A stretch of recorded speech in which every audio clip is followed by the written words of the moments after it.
we are about to start admitting people in, and I think the live streaming on YouTube has started. So we'll take a pause. Okay. So far so good. Then in the end, you can just conclude by saying having, Yeah. I think we have.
Mic check.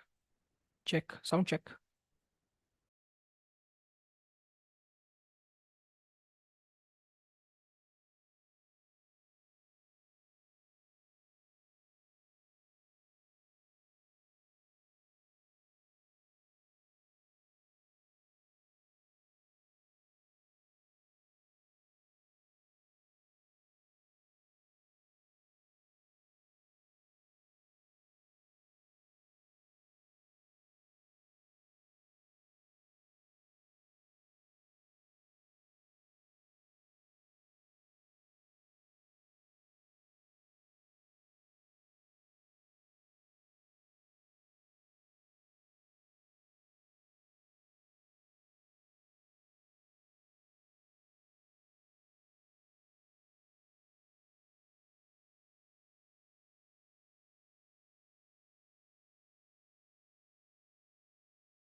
Good evening, everyone. We can still see some people are joining the call. We'll just wait for next 2 to 3 minutes, and we'll start after that. Thank you.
Friends, we are starting in just a minute or so.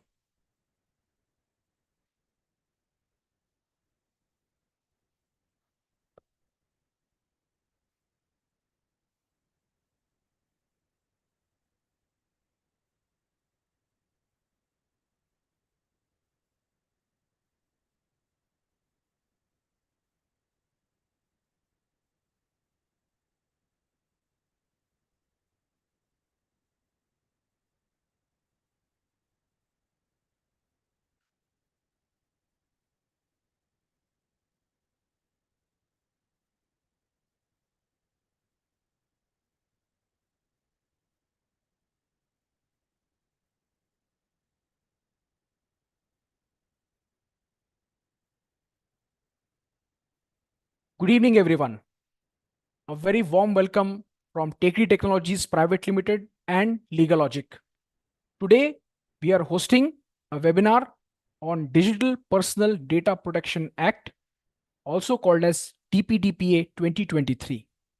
The aim of this webinar is to create awareness among all general public as well as some industry related people with respect to this act. The webinar is being hosted on Zoom platform. However, it is also being live streamed on YouTube channel of Tekdi Technologies Private Limited. It's my proud privilege to host this particular webinar. Along with me, there are two other speakers. Good evening, ladies and gentlemen. Before I go ahead, there is a since a lot of people have requested us for the recording, we will be recording this particular event.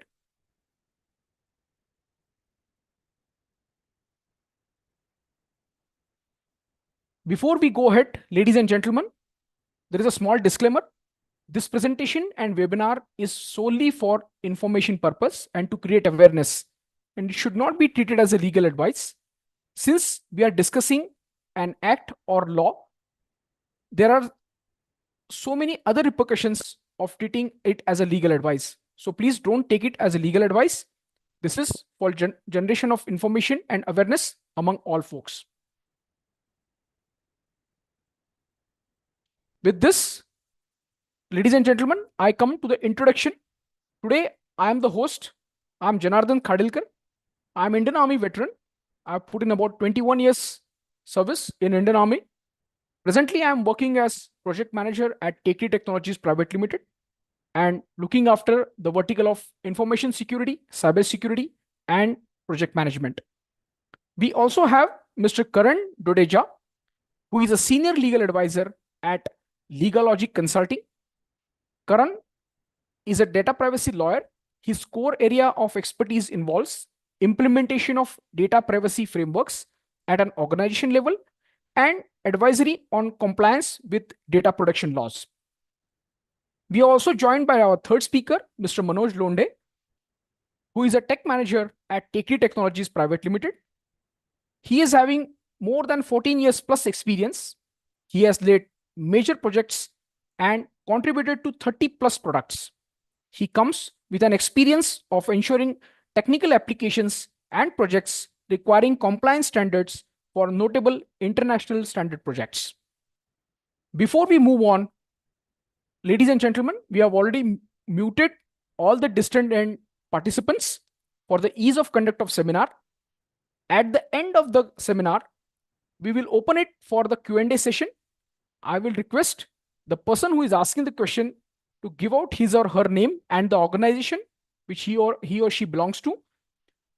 If the person is comfortable, he or she may switch on the camera and ask the question. It is for the ease and better understanding for all the participants of the webinar. So here comes the agenda of the today's webinar. Friends, we'll be firstly be briefly introducing about the act, what this act is all about. Then we will request Karan to give the legal perspective about it. After that, I'll be focusing upon some industry-wise impacts which this act is likely to cause. Then Manoj will give us some technological perspective with his background while implementing certain GDPR related issues. And finally, we will open the house for question and answer session. Friends, with the implementation of GDPR for the European Union, there was also a talk going on in India to have a robust framework for personal data protection. So in 2019, the government actually announced and introduced the Personal Data Protection Bill.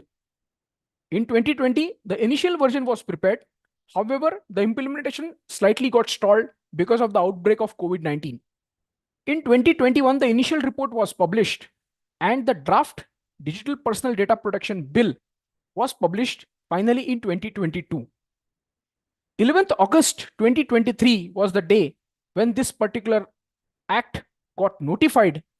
Now it is in a gazette form available in the open source and it has been notified as an act or law. Friends, this act is for the processing of digital personal data. Whatever it is in the digital form, this act is about that. This act processes the digital personal data in a manner that recognizes both the rights of the individual to protect their personal data, as also it's a comprehensive privacy and data protection law that recognizes rights of the individuals also. Since this is an act or law, let's go to our legal expert who will throw some more light on the legal perspective of this. Now, I hand over to Mr. Karan Dudeja for giving out the legal perspective. Karan, over to you. Thank you, Janardhan, for this introduction, providing us with a historical perspective and a brief introduction about the DPDPA. And good evening, everyone.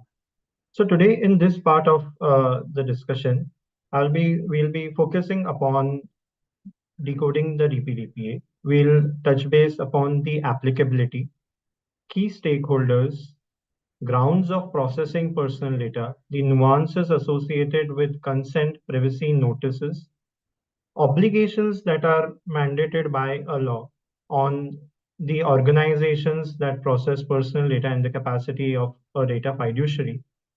We'll check upon certain rights and duties that are awarded on a data principle. We'll check on the financial penalties for non-compliance. And finally, we'll also discuss on the key takeaways to ensure smooth compliance. So to get started with decoding of the data, DPDPA, let's first understand the applicability of the law. So next slide, please. Okay. So prior to understanding the applicability, let's understand personal data, which is at the core of the Act. So how personal data is defined under the Act is very important. Personal data has a broad definition. It is non-prescriptive in nature. It says that any information that helps you identify an individual will be termed as personal data. So examples of such personal data could be simple as your name, email address, phone numbers, your physical address, any information that helps you identify as an individual. It could be simple as your employment data related to your job titles, resume, social identifiers on social media platforms, information about your government documents such as PAN card, Aadhaar card, passport, driving license, information related to your bank account numbers, credit card numbers, your financial data, any health and medical data. So any information that helps you identify an individual is termed as personal data. Under the Act, there is no specific segregation on personal data or any health or any sensitive data. So any type of information that helps you identify as an individual is termed as personal data. Having understood about personal data, let's understand the applicability of this Act. Next slide, please. Yes. So this Act applies to processing of personal data in a digital format. So throughout my presentation, I'll be using the term processing throughout. So what does this mean? What does this term indicate, process and processing? So under the Act, the term process means any operation that we undertake on a data. So that could be as simple as even if you access the data, you store data, retain data, disclose data, share data. So all such activities is termed under processing. So for example, if you store your data on AWS cloud server, so such storage related activity will also come under the definition of processing. Or even if you disclose personal data to any third party, that would also come under the term of processing, or simple access to data through a VPN. So here, the Act applies to processing of personal data in a digital format. It does not apply to personal data that is processed in physical form. So for example, your all your physical forms or all the data records that you maintain is a physical in a physical format are exempted from the applicability of this law.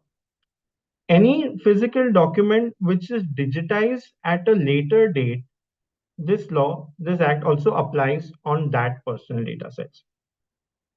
Having understood the type of data, let's understand whether this act only applies to organizations that are based in India. The answer is no. The act also applies to organizations that are based outside India, and as part of their goods and services offerings, if they access any individuals or Indian residents' personal data or process personal data as part of their offerings, they also fall under the compliance requirements of the law. So this act has an extraterritorial applicability. It applies to organizations that process personal data within India as well as to organizations that process personal data outside of India as well. There are certain exemptions associated with the applicability of the act. So any personal data that is processed for personal or domestic purpose is exempted. Similarly, personal data that is voluntarily made available by an individual in the public domain is also exempted. So for example, any your social media handle, so data disclosed on LinkedIn, uh, companies directors information set out on MCA websites, or any blogs that you share out on social media platform, or any data that you are being asked to share in the public domain under a legal obligation. So all these activities wherein there is a voluntary submission of data in the public domain have been exempted under the law. Having spoken about the applicability, let's understand the key stakeholders under this act. Yeah. So at the core, you would see that there is a data principal. So data principal is nothing but an individual, such as you and me, whose personal data is being processed by organizations as part of their day-to-day operations. Now let us understand who these organizations are. There are two types of organizations, data fiduciaries and data processors. These are functional concepts. They basically identify the responsibilities of on the parties. So when we speak about data fiduciary is a determining party, or you may say an organization that determines the means and purposes of processing personal data. To understand this in a better way, let's take help of an example. So for example, I on my website, I am an organization. On my website, I receive inquiries from prospective clients about my product, and I have a feature of providing them with a demo. So here I get to decide, and as part of registering for a demo, I ask individuals to submit their name, email address, as well as their company details, designations, so on and so forth. So here I, as an organization, get to decide whether this demo will be provided to these individuals by internally by my team, or I outsource this functionality of providing demo to a third party service provider. So I determine the means and purposes of providing this demo. Similarly, when during an onboarding stage of an candidate to an employment, so during the entire onboarding or during the entire recruitment stage, there are various aspects. Then there is a BGV kind of an aspect, and there is an interview also happening. So here also I get to decide that how can I use this candidate's data, whether I outsource the BGV background verification activity to a third party service provider, or I take a help of a platform that provides interview as a service. So where an organization gets to determine the means and purposes, where there is a lot of autonomy in taking decisions in relation to how to process the data, there that organization will be termed as a data fiduciary. The next organization is data processors. So data processors are nothing but your service providers, vendors, they are the acting party. They act on the instructions of the data fiduciary. So carrying over the same example, if for providing a demo, I take help of a third-party service provider or a platform, so that particular third-party service provider would be termed as a data processor. Similarly, during the recruitment stage or the employment stage, the parties or the service providers that help me or provide the required assistance for conducting the functions would be termed as the data processors. So they basically act on the instructions of the data fiduciaries. There is a new term coined under this act of a significant data fiduciary. So here the regulator will decide depending on various thresholds. Now, these they will determine whether a organization falls in the category of a significant data fiduciary or not. So there are certain thresholds. These are basis the volumes and the sensitivity of the data process, whether their processing activities fall under the category of sovereignty of the state, they have any privacy implications, they are associated with the security of the states, and so on and so forth. We'll check a few examples of data, significant data fiduciary in the next slide. You may go to the previous slide, Janardhan. Yeah. So here the other aspect is the data protection officer. So here the appointment of a data protection officer would be notified by the regulatory authority. The data protection officer is a liaison officer that acts as a liaison officer between the regulator and the organization. It also looks after the compliance requirements of an organization. The next term is the consent manager. This is also a new term. Here, the consent manager is nothing but an external entity. They are regulated entities. They need to register with the board, and their key task is to manage the consents of the individuals. So, wherever in organizations where there is a huge flow of data, there these consent managers will play a role wherein they'll manage the collection of consents and the overall consent life cycle of the data principle. So these consent managers should have the expertise, the wherewithal, the technical expertise to manage and address the consent requirements. Finally, we have a new dedicated regulator, that is the Data Protection Board of India. It's in a digital office format. We'll uh, We'll also speak about the regulator in upcoming slides on regulatory and enforcement actions. Next slide, please. So as we were discussing about significant data fiduciary, as I said, there are certain thresholds depending upon the volume of the data that they process, depending upon the risk to privacy, security aspects, if there are any risks to electoral democracy and public order.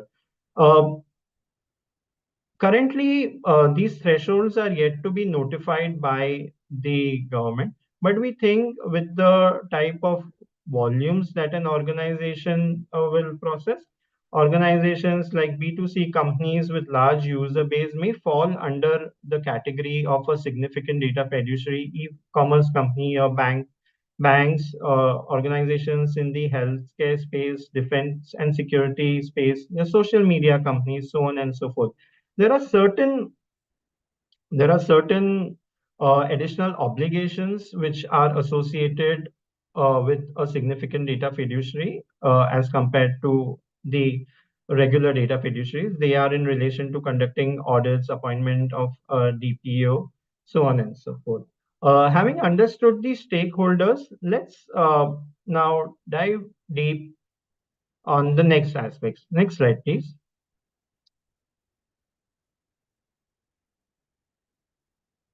Next slide, please. Yeah, thank you. Let's understand what are the grounds for processing of personal data.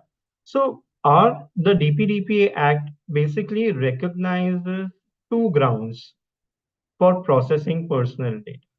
So these grounds are consent and legitimate interest. So any of our data processing activities, if they are based on consent, they would be considered lawful in nature.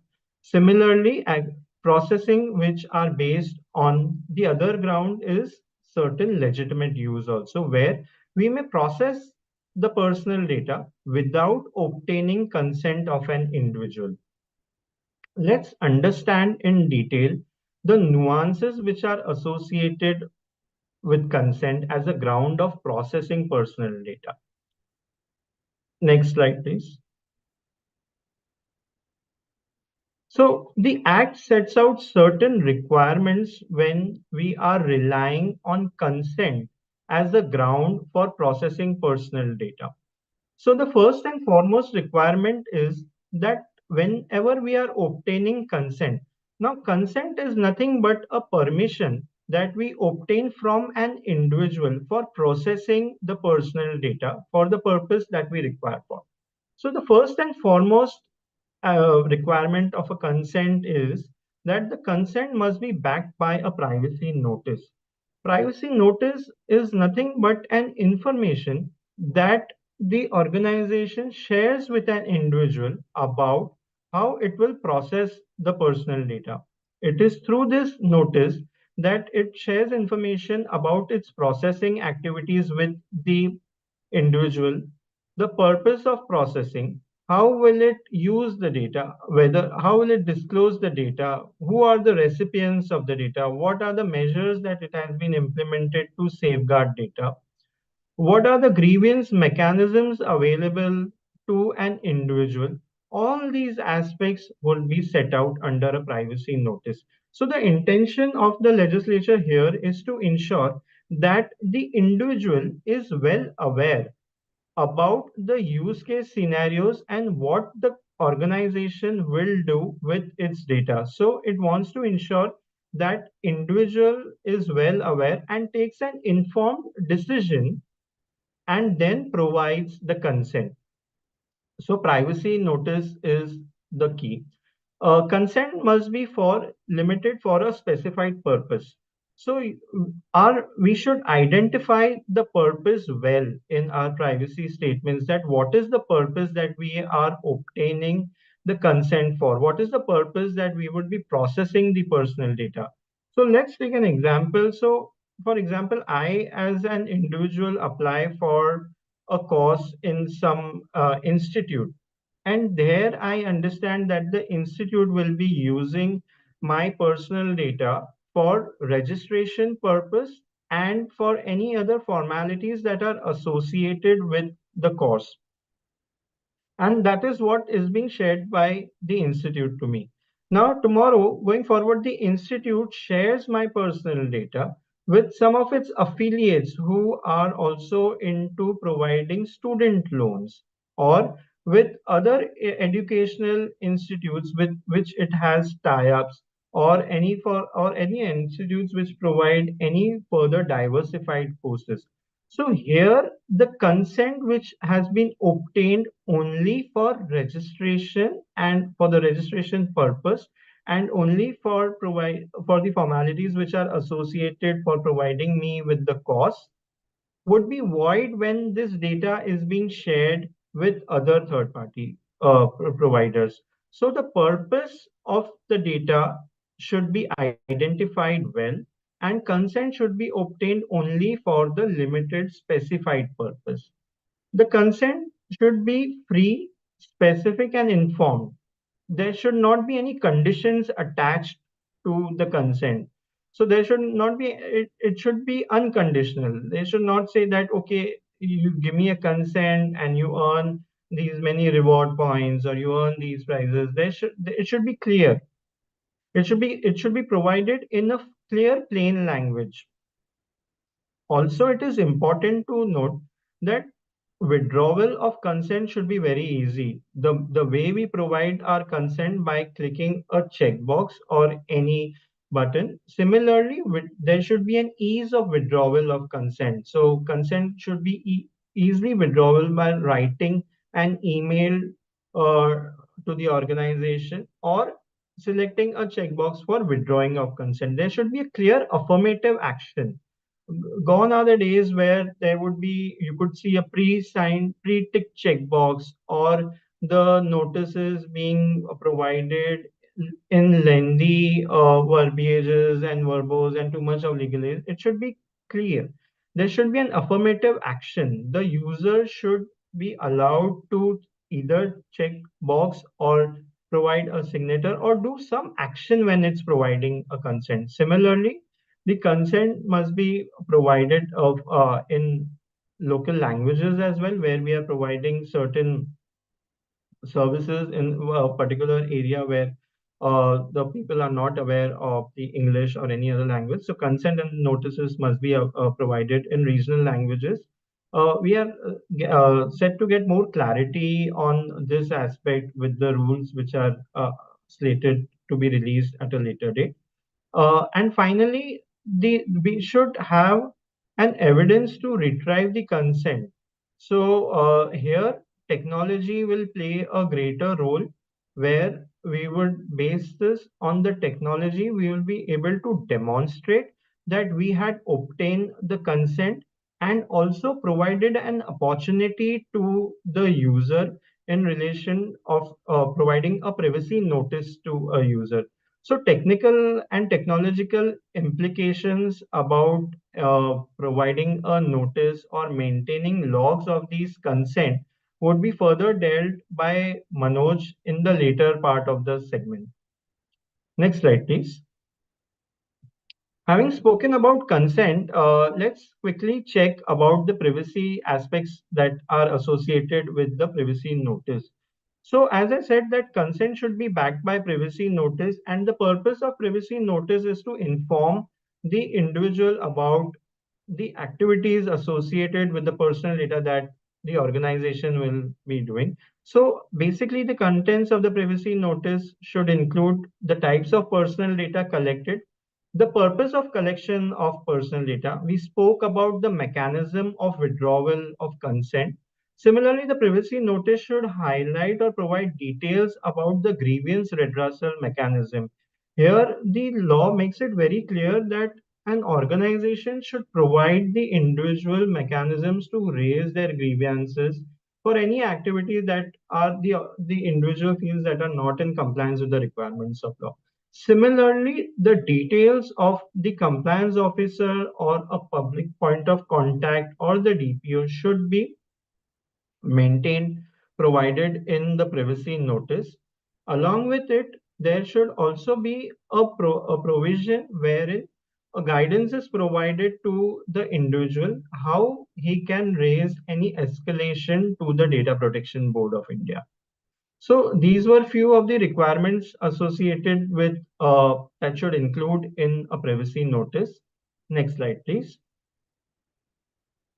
There is one more interesting fact about legacy data. So the law wants to make it clear that as the law is not being enforced, so the act says that once the law is enforced, any organization that has collected personal data and sits up on a legacy data or which is consented or non-consented. So for that data set, it becomes mandatory for the organizations to refresh their privacy notices to such individuals upon the commencement of the act. So once the act is enforced, organizations will have to reshare their privacy notices with the individuals or their earlier users whose data they are processing. So similarly, there is an example which states that I X as an individual who has given their consent for processing personal data on any app or a store or an e-commerce platform. Here, upon the commencement of the act, the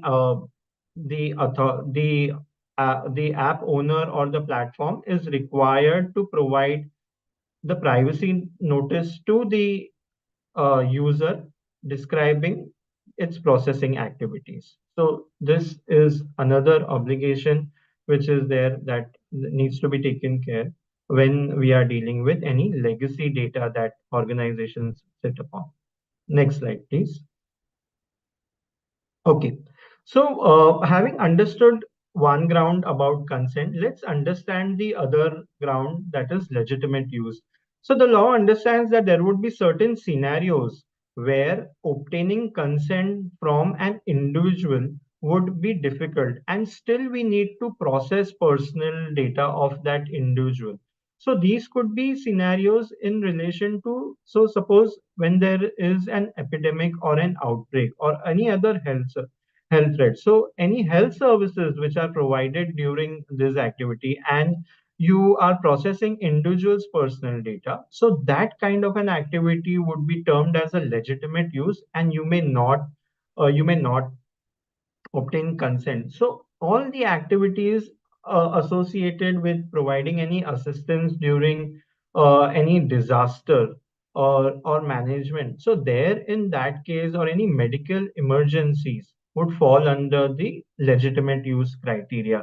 Similarly, any disclosures that you are required to make to the government as part of any proceedings or any requirements of the law would come under the category of a legitimate interest. Accordingly, personal data which is voluntarily provided on public platforms, we discussed that earlier with the examples of personal data shared on social media handles or voluntary provided in the public domain on MCA websites are would come under the under the ground of legitimate interest. Similarly, activities in relation to government subsidies, benefits, certificates, or performance of any functions. There are certain compliance requirements in association when an employer, in case of IPR related claims or espionage, would also come under the ground of legitimate interest. So here, what we can conclude that processing of personal data apart from these activities should be solely relied upon consent. Consent acts as a king. All the other grounds or these use cases would fall under legitimate uses. So, but when an organization processes personal data on a day-to-day basis or to meet its daily operations, hardly these activities which fall under the grounds of legitimate uses are considered. So, the only ground for processing personal data as part of an organization, as part of its daily activities as concerned, is consent. Next slide, please. Having understood about the grounds of processing of personal data, let us understand what are the key obligations on an organizations that process personal data as a data fiduciaries. So here it is important to understand that under this act, these are the direct obligations on data fiduciaries. So when you're playing a role of a data fiduciary, you need to ensure that your processing activities are based on certain grounds, that you need to determine that you are able to demonstrate that you obtain consent. So your grounds of processing, if you're relying on consent, then the aspects in relation to notice, consent, ease of withdrawal of consent should be taken care of. You are also responsible to maintain the completeness, accuracy of personal data. As an organization, you are responsible to ensure that the personal data is processed only for a specific duration or for the specific purpose. So data is not retained perpetually. We've seen that organizations lack this understanding. They retain personal data for a perpetual period. The act says that once the identified purpose of processing is complete, you need to erase that data. You are not required to retain the data for perpetuity. Similarly, once you, as an organization, are required to implement security measures, technical measures at an organization level to safeguard the personal data in your possession. There are certain obligations. This safeguard needs to be done to prevent personal data breaches. In the event of a personal data breach, there are certain obligations associated with personal data breach. There are in relation to personal data breach notification. So, as an organizations, you are obligated to notify to the Data Protection Board of India as well as the individuals. So you have to have mechanisms in place, processes in place to meet the data breach notification requirements. You need to have well identified timelines. Key stakeholders must be identified. Your processes in relation to breach mitigation mechanisms should be robust when it comes to data breach notifications and things like that. Similarly, the other obligations are in relation to appointment of any POC or a person that would be responsible to address the communication received from data subjects, the data principals, or the regulatory authorities. Last but not the least, it is very important to have valid contracts with the data processors.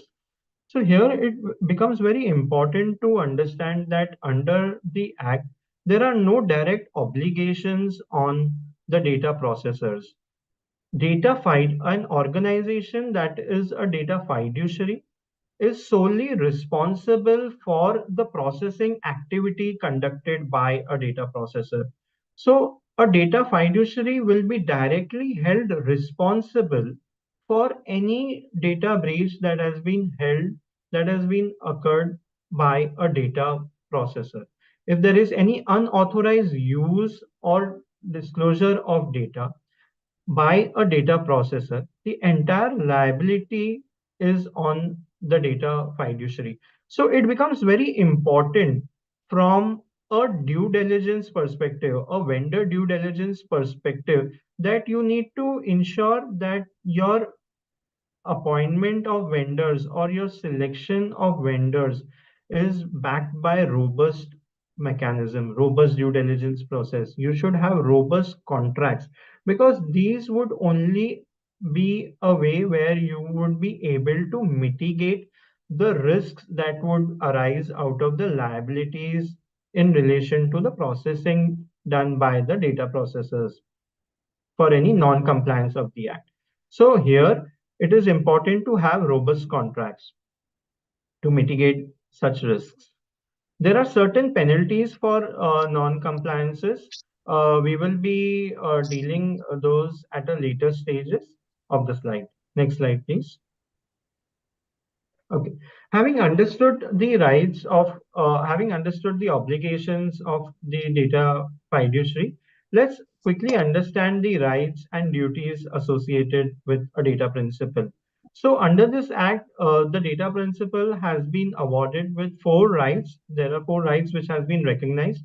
The first is right to access information about personal data. So I, as an individual, can raise a request with the organization when I want to understand what type of data the organization is accessing about its processing activities and where and how the data is being used, disclosed. So all the activities that an organization undertakes in relation to my personal data, I have a right to ask that organization to help me understand how the organization is using my data, and I can um, use my right to access information about my personal data.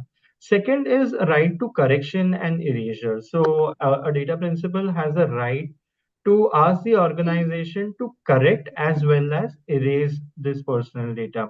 The third right is in relation to right to grievance redressal, wherein if I want to raise any grievances against the organization should ensure that it has a mechanism through which I can raise grievances. The fourth and final right is right to nominate. Here it becomes very important. This is a new right under this act, which states that I, as an data principal, can nominate an individual in the event of my death or incapacity to exercise any of these rights against an organization. So, with these rights, it is important that businesses or organizations, the data fiduciaries specifically, need to ensure that they have the necessary processes and protocols to meet or adhere to these rights which have been exercised. Just imagine a data erasure right exercised by an individual. So it becomes very important to first map the data, identify where all the data is lying to meet the requirements of the right. It becomes very important to understand what would be the consequences of deleting the data, what would be the consequences of not deleting the data, whether you could reject this request of deletion of data, what processes needs to be changed, what technological aspects needs to be implemented to address this rights. So a lot of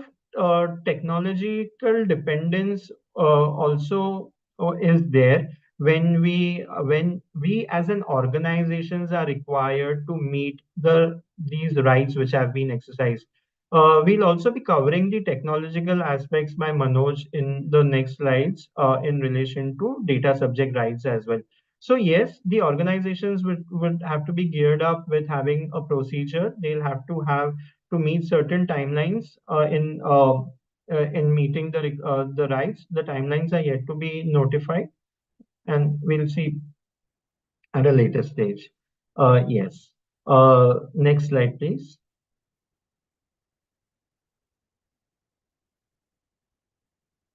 So, having understood the rights, there are certain duties which are there on a data principle when you are exercising your rights. So, these are that you should not suppress any information that when you are submitting any documents to the government. So, you should not suppress any material information about yourself when you are providing any documents to the government. You should not impersonate any other person when you're exercising the rights. You should not raise any false or frivolous grievance or complaint, because with the rights and with the mechanism of grievances, easy grievance redressal mechanisms, there could be a rise in raising frivolous or false complaints. To keep a check on this and to ensure a data fiduciary is not being bombarded with requests which are false, or address any grievances which are false in nature, there is a duty that you should not raise any false grievance or complaint. And similarly, you should furnish only that information that you can verifiably authenticate through some evidence. Similarly, non-compliance with the duties of a data principal, there is a penalty of 10,000 for the same.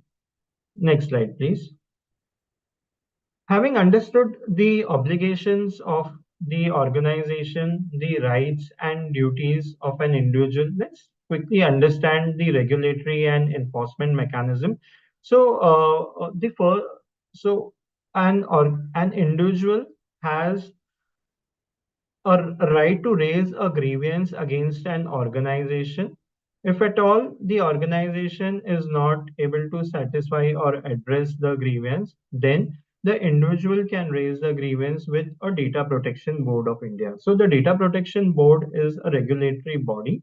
Here, it is in the form of a digital office. So simply by writing an email to the Data Protection Board of India, an individual can register or raise its complaint or grievance once it has already utilized the recourse of raising the grievance with the company.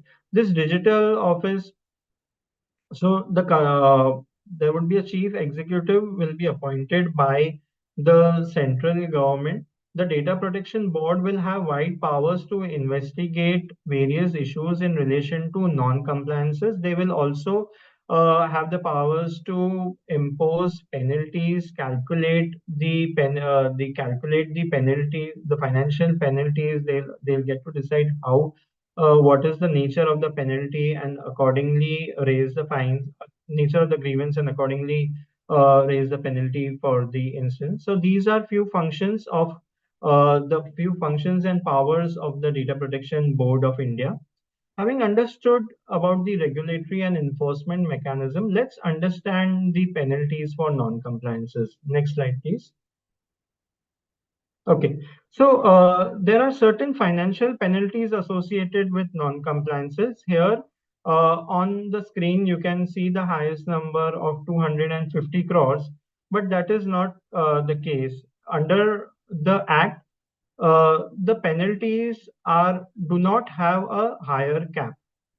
So, as under the GDPR, as you must be aware that the penalties are capped to 2% or 4% of your global turnover or 10 or 20 million. Here, this there is no cap. How is that? So, like for example, if there is a data breach happening. So here, in as part of a data breach, if it is found that the organization has failed to notify uh, the individuals or has failed to comply with the notifying obligations, then it will be fined with 200 crores. It further during the investigation, we also understand that there are no security safeguards that an organization has implemented. So the fine could go higher. It could go to 250 crores plus 200 crores, that is 450 crores. And similarly, if there are any other, during the investigation aspect, if you realize that there are any other provisions also which have not been implemented, which have caused a data breach, would also be considered.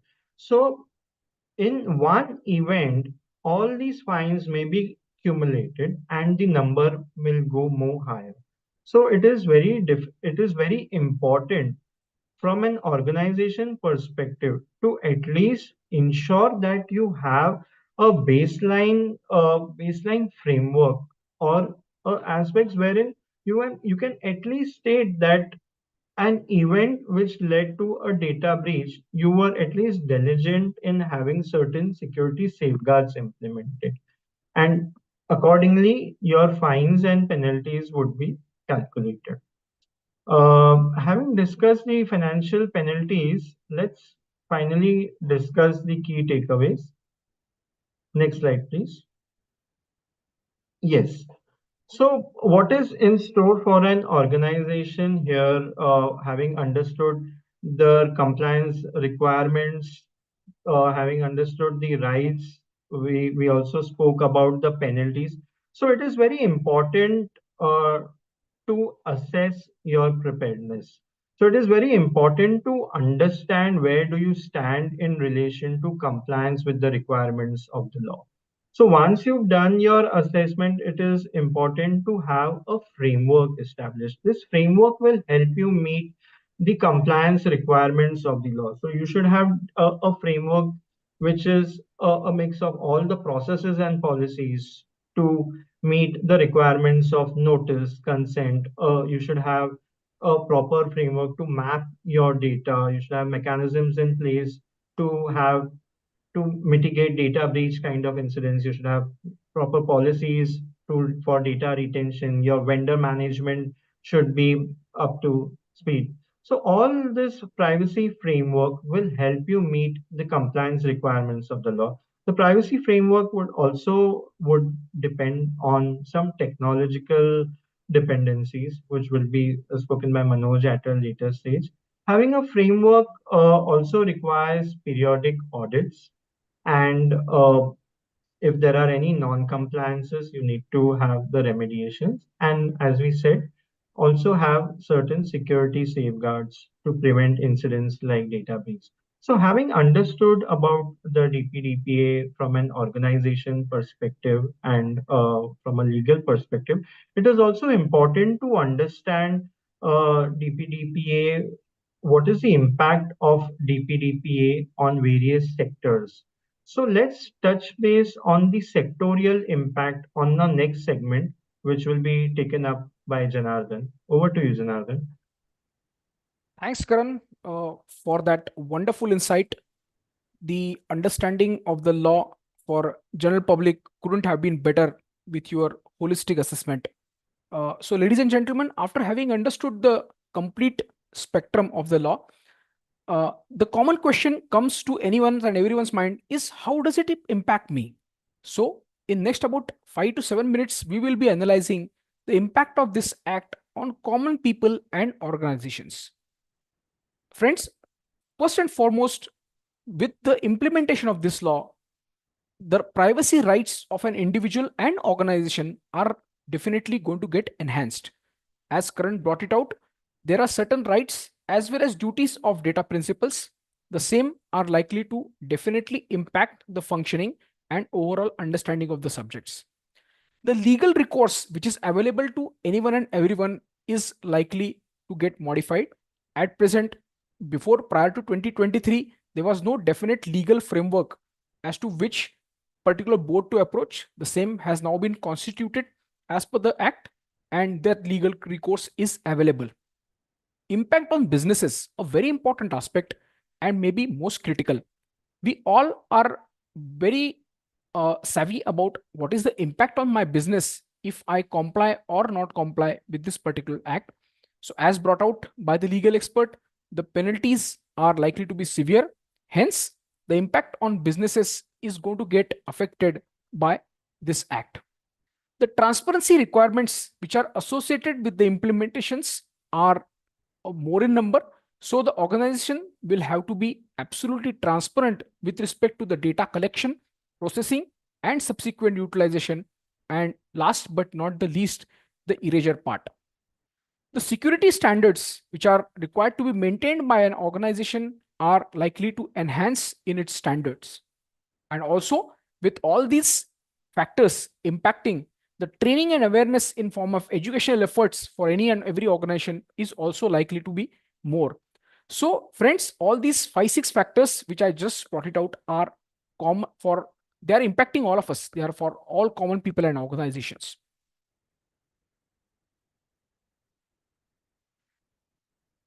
These are 5-6 factors which we have listed, which will be common impact points for all sectors: the data collection and processing, the security measures implemented, the legal and compliance cost. So every organization will have to bear some legal and compliance cost with the implementation of this act. Consent and transparency. The point has already been brought it out in much and larger details.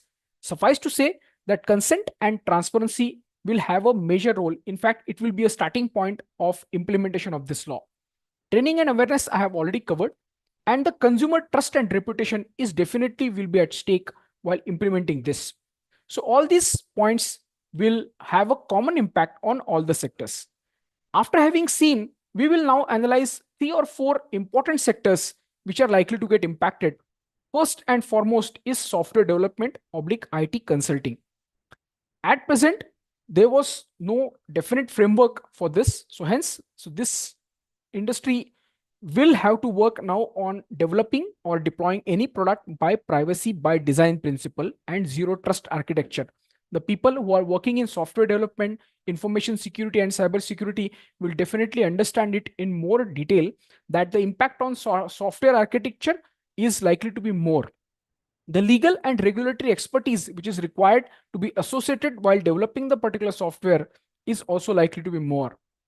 The third party risks for non-compliance, I already brought it out by Karan. If a particular of your partner is not complying with the particular act, then this associates with the third party risk. People who are into this field definitely need to take this into consideration. The fintech services and insurance, the BFSI sector, the famously called as, it is also likely to get impacted under following heads. We all know that there is a data breach notification guideline by the Reserve Bank of India, which tells or guides the organization to report a particular data breach in a definite time frame. So this, along with coupled with the existing provisions of the act, are likely to impact the fintech sector. The regulatory alignment and challenges, along with the partnership and vendor management, wherein there are multi-party transactions involved in fintech services, will also get definitely affected. The famous HR or the people's department, in which this act or law is also likely to get affected, wherein we have impact on recruitment. All the HR teams are collecting PIIs, personally identifiable information. There will be an enhanced role for the learning and development department, as it is found in all typical HR departments. How the manufacturing sector is likely to get affected? Friends, there are supply chain implications on manufacturing because there is a chain of supplies which gets developed while one is in manufacturing sector. So the cascaded effects of compliance oblique non-compliance will definitely affect the parties which are in manufacturing sector. Education. The impact on educational technology, that is edtech, is also likely to get affected since this law has a stringent provision for complying with collection of children's data who are less than 18 years of old, in which parents' consent has been made mandatory. So therefore, processing of children's data is assumes equal importance. After having seen the sector-wise implementation, now it is worthwhile to see how the technological impact will assess and see this act getting rolled out. For this, I hand you over to Manoj, who will be bringing out the technological implementation part. Over to Manoj. Yeah, let me know once I'm audible. Am I audible? Yes. Okay. So thank you so much, Janardhan and Karan, for all those super useful insights from legal and sectoral perspectives. Um, so what I'm going to cover quickly are these points. So let's say you are building a website, or you are creating web application, or you are creating, or you already have a mobile application. So from that perspective, I'm going to cover a few points. I'm quite sure that in such shorter time we won't be able to cover everything that is needed to actually implement it from tech perspective, but I'm going to quickly highlight few points which we feel are important ones. uh, so we'll start with assessing where do we stand. So as a business, where do you stand in terms of data collection? Like what different data you are collecting, processing, and storing as a business that you didn't, yeah, that definitely want to assess. Um, so in terms of data collection, we suggest that you go minimal. Ask twice that do you really want those many number of fields on registration form? Can you go minimal? Is the every single field that you are collecting, is that really important? And you need to basically determine the legal basis for processing each data that you are collecting. And once you are quite sure that these are the data fields that you need to collect, then you need to put in your privacy notice in consultation with your legal team or partners that this is your privacy policy or notice, and then uh, put that into your mobile application or your website or whatever medium that you are running your business in. Uh, so to just to give you a quick idea, although the law does not categorize the PI data in such format, but just to make it from the storage point of view, it can be categorized broadly into these two things: sensitive PI data and non-sensitive PI data. In sensitive, the things like Aadhaar number, financial account details, PAN number, your health records, biometric information, the pin numbers that you said, those could we could categorize those as sensitive PI data. And in non-sensitive one, you could say names, addresses, phone numbers, emails, username, which typically we use for logging into particular systems. Um, once you identify what PI data that you are collecting, you put that into your privacy policy. Uh, the privacy policy, as covered by Karan earlier, so it has to be definitely easily understandable. It has to be very crisp and clear. The consent that you are going to take, the consent mechanism has to be very explicit. The consent instructions have to be very clear. And since you are supposed to take it in English plus some regional languages where you are running your business in, but a very simple example of doing that could be like this: that you only have one privacy page and you do show the terms and condition in different languages like this. You also need to establish some sort of procedures on how you are going to take consents for the guardian in case of minors, because the law says so. And since by law you're required to keep at what time the user has given consent or at what time your user has withdrawn the consent, we suggest that you definitely keep log of consent given and consent withdrawn. So for the developers who are online, I mean, this is very rudimentary database design that you could implement. So very important points for consent management that could be required is because your privacy notice or policy may change over the time. That's why you should definitely maintain versions of it. So you'll definitely have versioning, and from what date it will, the next version will be effective. Uh, and to track what all which all users have given consents and at what point in time, maybe you also want to track the consent given date or timestamp and against what version of privacy policy that consent was given. So this will definitely come in handy if anything goes wrong in future. So definitely keep track of all the consent given and withdrawn. Also keep in mind that you may need to implement some kind of auto revoking consents mechanism if you want to roll out the next version of privacy notice. So let's say the next time user comes in, if he has already given consent, which is reopened, so you are again asking for the consent to be given. Next slide, please. So once you are done with the consent management, think of how you are going to store the set data, all the PI data. So you may need to, so if you are building something from scratch, or if you already have some system in place, maybe you need to think or rethink based on that from privacy and security perspective. Uh, for all the aspects of your system, including the database design, the API design, the UI implementation, your server-side infrastructure, all of that has to be reconsidered from privacy and security by design perspective, where you may need to architect or re-architect your system in a way that it understands what PI data it is collecting. And definitely for the sensitive PII data, we recommend that you store that it in encrypted manner. Again, a very rudimentary example that shows how uh, things like example like a PAN number can be stored in encrypted manner.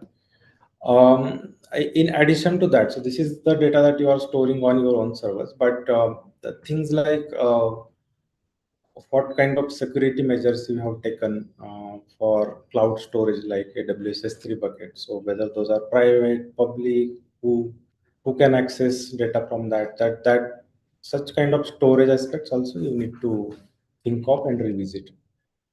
Uh, so on data storage and retention, so like earlier mentioned by Karan, that once the purpose of the data collected, that purpose is achieved, you might want to think about whether you want to still continue storing the data.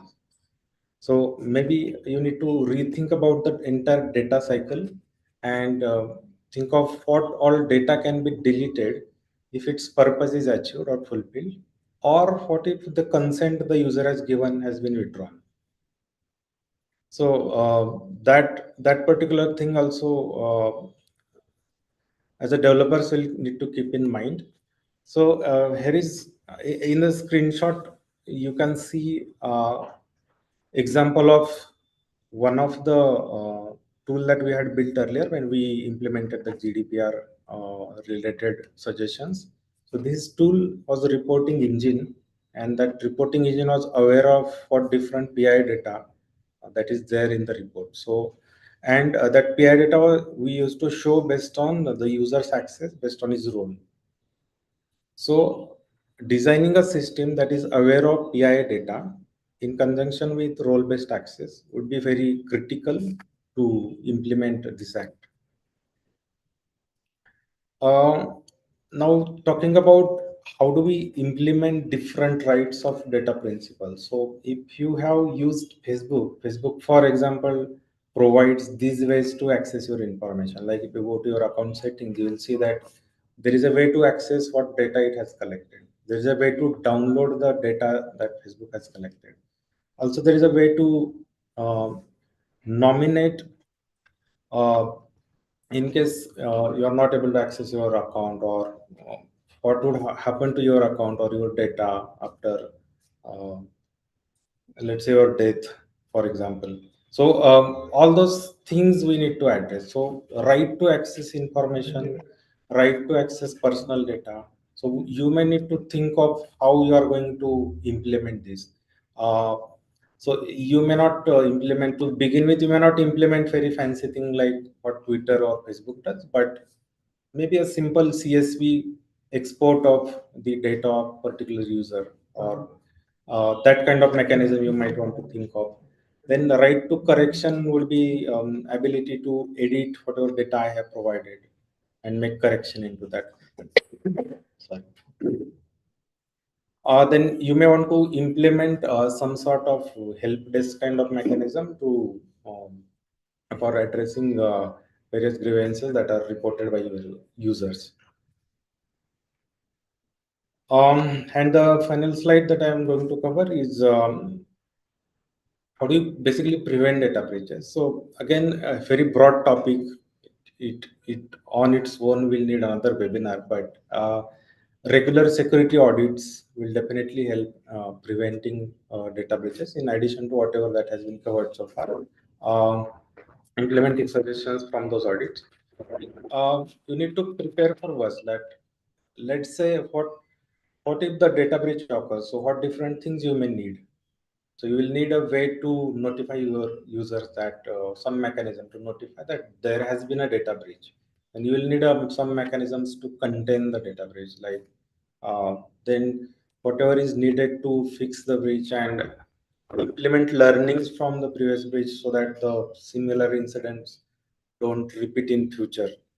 And then once that is done, you need to educate your internal team, even your clients, that what are the learnings from this incident and how do you educate your team. So um, some sort of SOP will need to derive from that. So yeah, so like I said, we could consider whatever I said as a starting point. Definitely there is lot many things to cover and lot many things to implement. These are just very broad level things that we talked about. So with that, I would like to hand it over to Janardhan again, and we'll do open session Q&A. Thank you. Thank you, Manoj, for that insightful session on the technological aspects.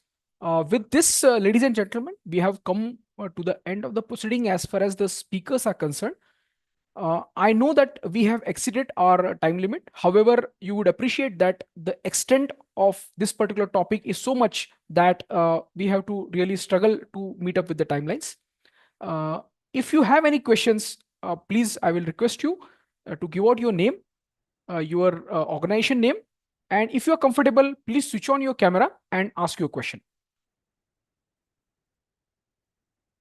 Hi, this is Rishikesh. May I go first? Yeah, please. Please, Yeah, Rishikesh. Yeah. I'm starting my video as well. Am Yeah, I please. am I Yeah. visible? Yeah, Yeah. go ahead, please, Rishikesh. Yeah. So I'm Rishikesh from My Next Hire Private Limited. Okay. Uh, I have a question it's technical question. So does this act say that we have to store the users' data in India only and not outside India? Maybe Karan, Yeah, you would yeah, like to take on I'll this? address this. So, this act has no restrictions in relation to data localization as such, but there are certain other regulatory acts, like say, for example, regulated entities under which are under the RBI. There is a requirement to retain POS kind of data, regulated data in India.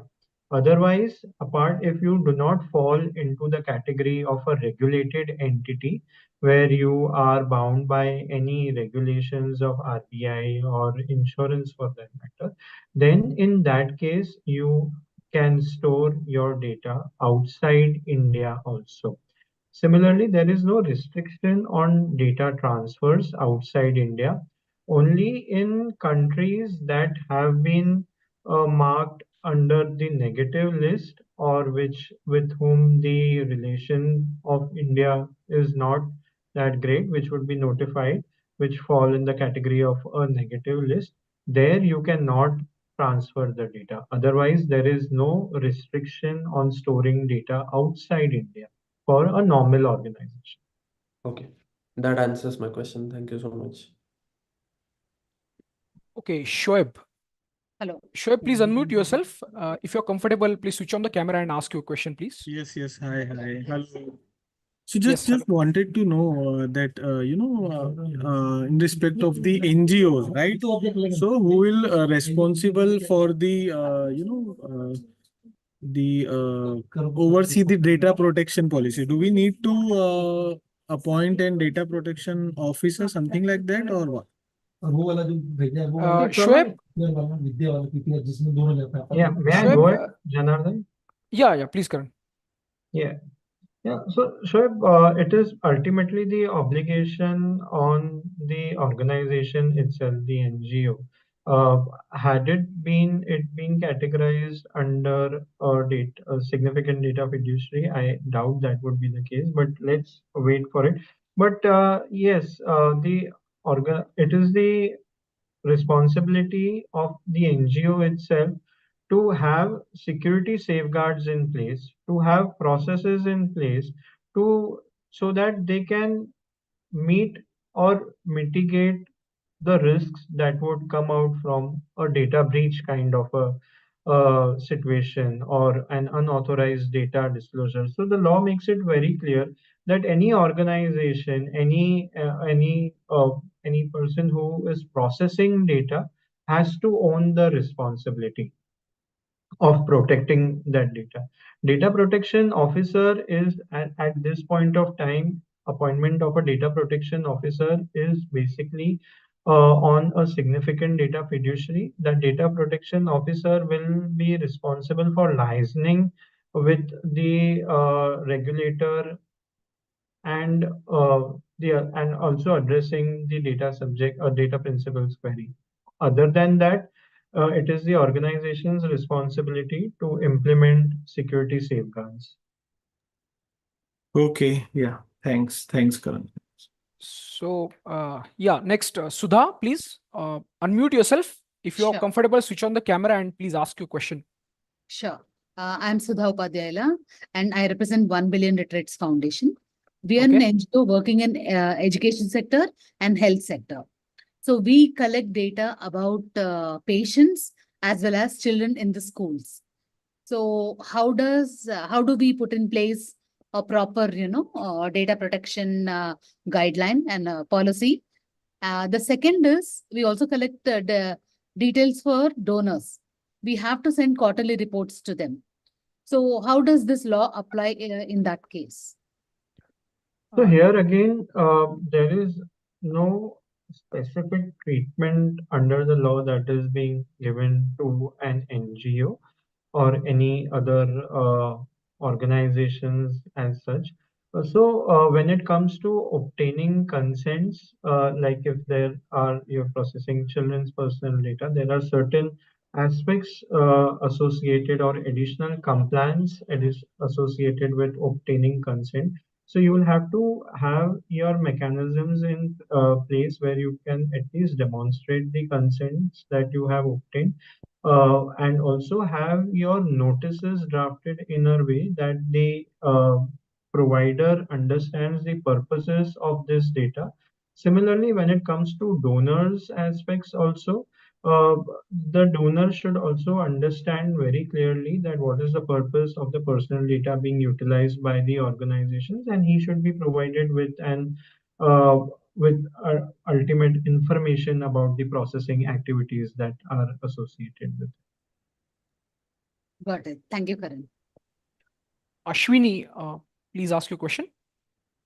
Yeah, hi, this is Ashwini Vadavekar, and I am from Inspirit Vision, a cybersecurity organization.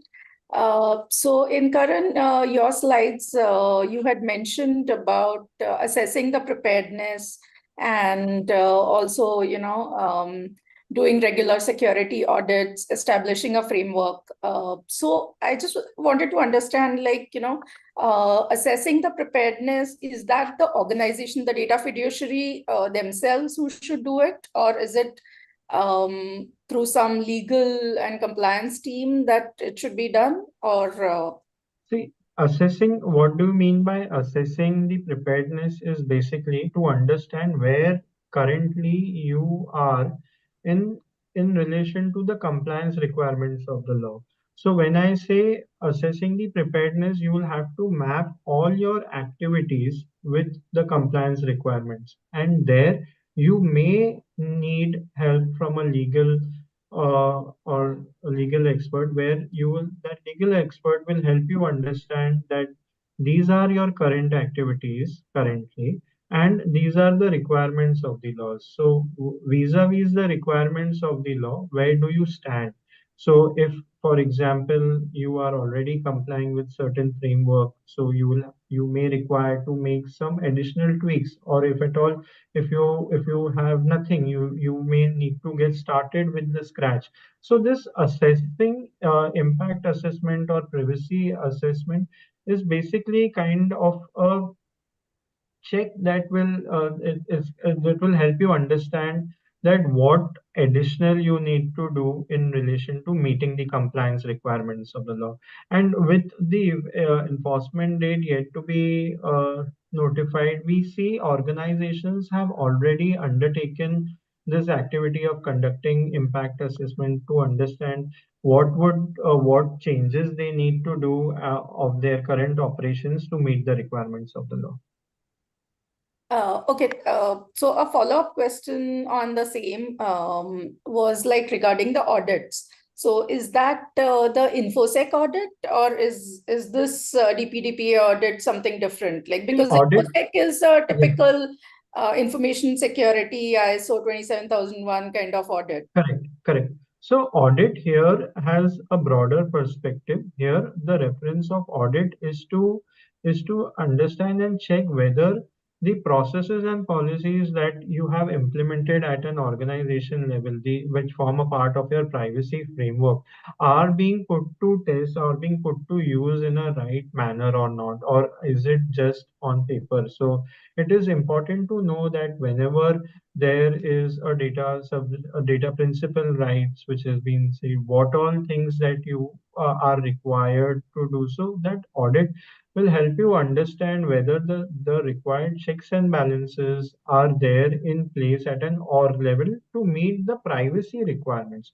Infosec is a separate thing that would deal with your infosec, information security controls. But these audits that we are referring to is in relation to compliance with, see, ultimately, the law says that you should be able to demonstrate your compliance when you are being asked upon, or whenever there is an investigation. So an audit check could be that, okay, I am obtaining consents. Do I have a record? Do I have a log of it? So that audit will help us understand whenever the audit is done to verify the consents or evidence. That audit will help you understand that yes, the logs are maintained of the consents, and thus I'm meeting the requirement of the law. So that is the purpose of the audit, basically, to give you a check of your compliances. Okay, thank you. Yeah, Vidyavati has posted. Can you elaborate on legal and compliance cost? Karan, any comments? Yeah, see, ultimately, this is a two-phase thing. Like, cost, as in relation to, it all depends where you begin with. So, if you already have some framework in place, then depending upon your maturity, your cost would be determined, and depending upon the operations, depending upon the nature of personal data sets that you access, depending upon your processing activities. So it is not a direct, I may say, an easy answer that this would be the range of doing the compliance from a legal and compliance or information security perspective. So it will all depend upon your current posture and your current maturity of the framework that you've implemented. So there, impact assessment or privacy preparedness will help you determine that where do I stand and what would be the cost as such. Thank you. Vidyavati, the probably the second aspect to your question will be, you see, you have to look it from the perspective of running like a race. For example, you want to run a race. So firstly, you have to assess that where you stand presently. So based on which your preparation will, it will take that much time and effort. So you have to look it from that perspective. So the answer to your question will be, it will completely depend upon your present status of your organization and which stage you would like to go in and in which time frame. The complete thing will depend upon that. Yeah, Thank you, sir. Shweta. Yeah, thank you, Shweta. Probably Manoj, you can answer this. Can you please elaborate the data localization requirements? So as I earlier said, there are no specific requirements for data localization unless and until you are a regulated entity or you are dealing with regulated data sets. If for a normal organization, the data can be stored outside India and can be shared across India as well. I think this answers to the next question also. Rushikesh had asked, does this act ask us to store data in India service only? So I think that has also been answered.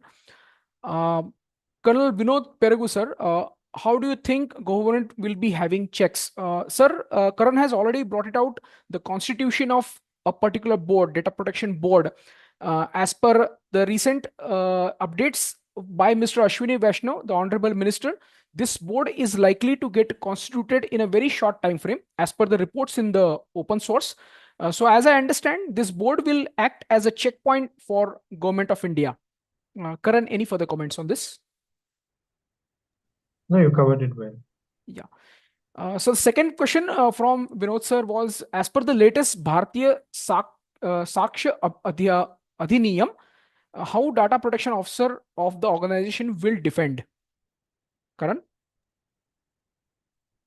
So defend. I think this is the indicating- replacement for the Yeah. Indian Evidence Act 1885, if I'm not wrong.